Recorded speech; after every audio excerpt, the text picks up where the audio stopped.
general, my live set is half improvised. It's like basic structures, and I improvise on top of the structures, or I can modify them. So I could turn it into a complete ambient set or into hardcore or something like that. It's very open.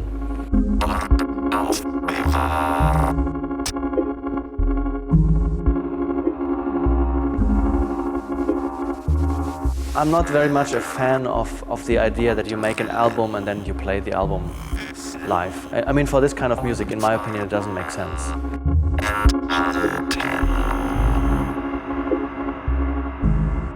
Well, this is a very old setup I'm using on stage.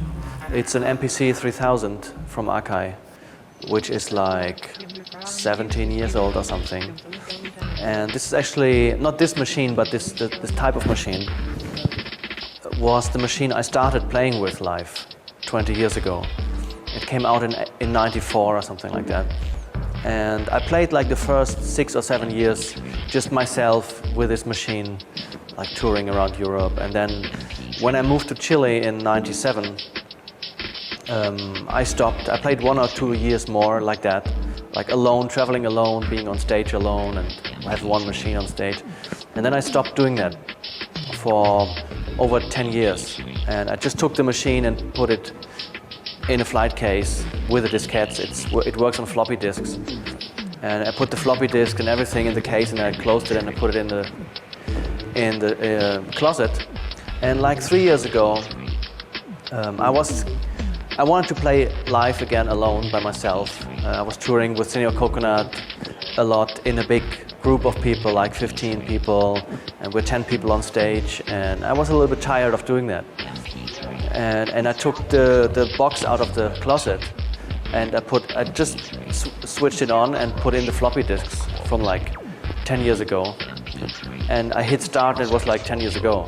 And I thought it was fantastic just to have like, that this machine is still the same.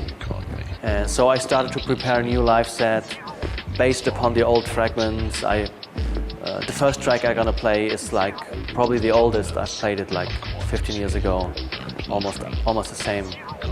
And well, I've invented new stuff and incorporated video, but it's basically that.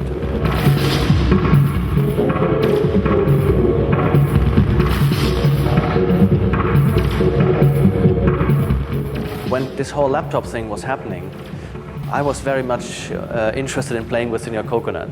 I wasn't playing this type of music, let's say. So I skipped that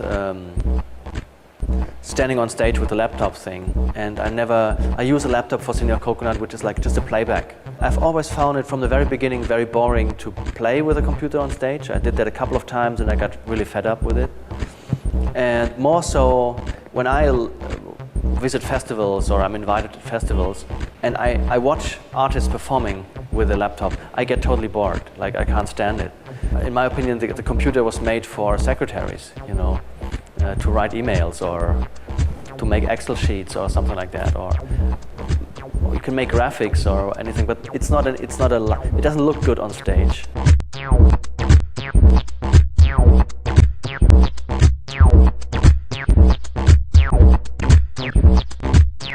At a certain point of music history, certain styles were created.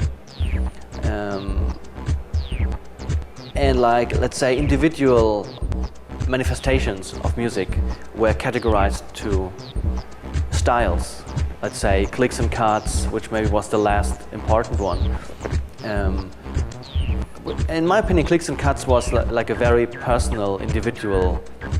It wasn't even a movement, it was just like different people doing similar things. And suddenly it was like summarized and classified. And then, of course, everybody was like, oh, how was this done? You know, I want to do the same. And then the software industry makes plugins which do the same. That 5 or 10 years ago, an artist had to invent. I mean, the clicks and cuts is an invention.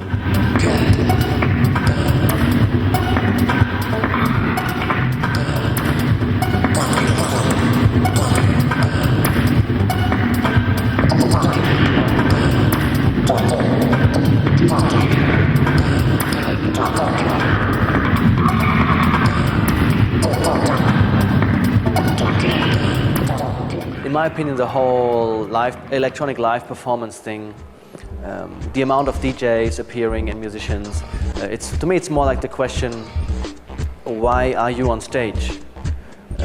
And many people, they're not interested in the music actually when they're on stage. They just want to be on stage, and then they choose an image they want to be, you know. Oh, I want to be the Berlin minimal house guy, you know. Then you dress like Richie Hawtin and you get the right software, and then you just stand on stage. And if you want to be the nerd, then you get the nerd software and then you perform the nerd thing. And this has a lot to do with the commercial aspect of electronic music, of course, and it goes all hand in hand, you know. And the software industry, of course, gives you the tools they think they can sell.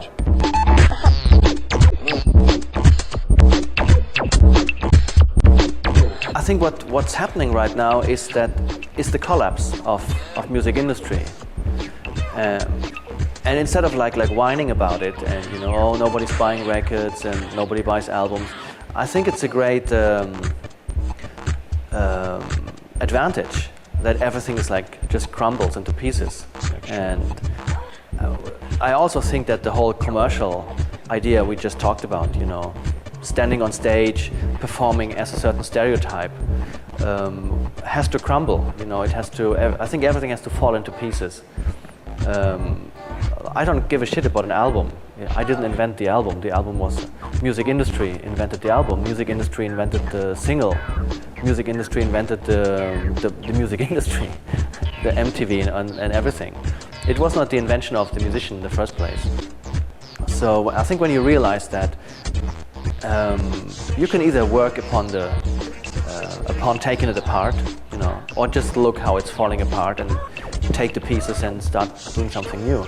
And I think that's the freedom of the breakdown of things, you know.